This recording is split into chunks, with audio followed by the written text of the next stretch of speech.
Bonjour, c'est Aurélie Castis pour la quatrième vidéo du défi 7 vidéos. Aujourd'hui, j'ai envie de vous reparler des forces et puis de vous montrer un peu quelques éléments concrets. Voilà les cartes de force. Un exemple, un extrait. Il y a 50 cartes au total. Et donc de vous parler par la même occasion de mes forces et des forces sur lesquelles j'ai décidé de mettre l'accent cette année. En fait, quand on fait un premier atelier de force, on va identifier ces forces qui sont primordiales, qui sont des forces de base ou particulièrement actives par rapport à un domaine ou dans une période.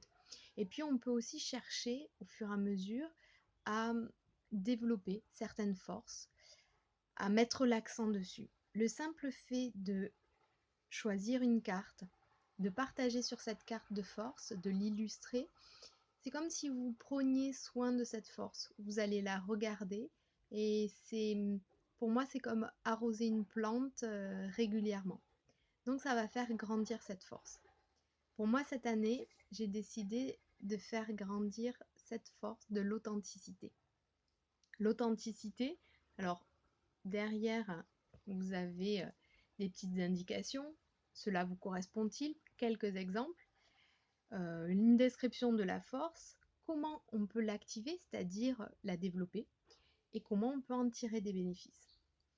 Pour moi, l'authenticité, c'est de vivre vraiment en accord avec mes valeurs, que ce soit autant au niveau personnel que professionnel.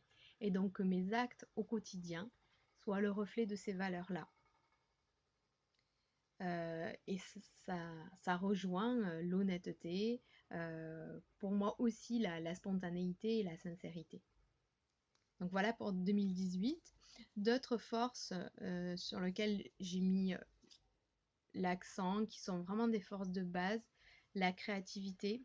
Donc la créativité, la photo amène un côté artistique ou loisir créatif, mais c'est pas forcément ça, c'est aussi créer de nouveaux projets, mettre en place des changements, ne pas supporter la routine, etc.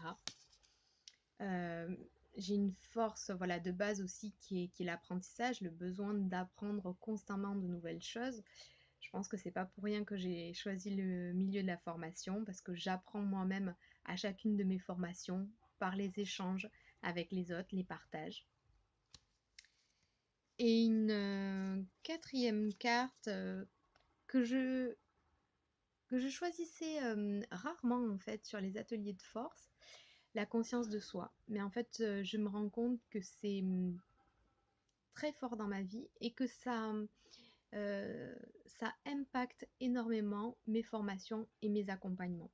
La conscience de soi, c'est être capable de bien se connaître et aussi de s'analyser et donc d'analyser autant des événements personnels que des pratiques professionnelles.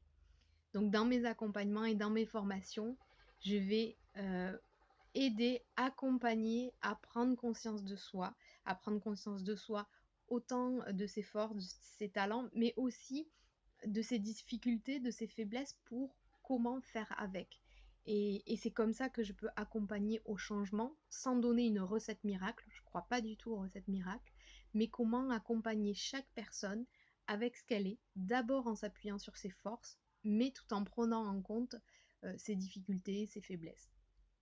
Voilà, j'en parlerai encore pendant longtemps. Je m'arrête là pour cette vidéo. À très bientôt.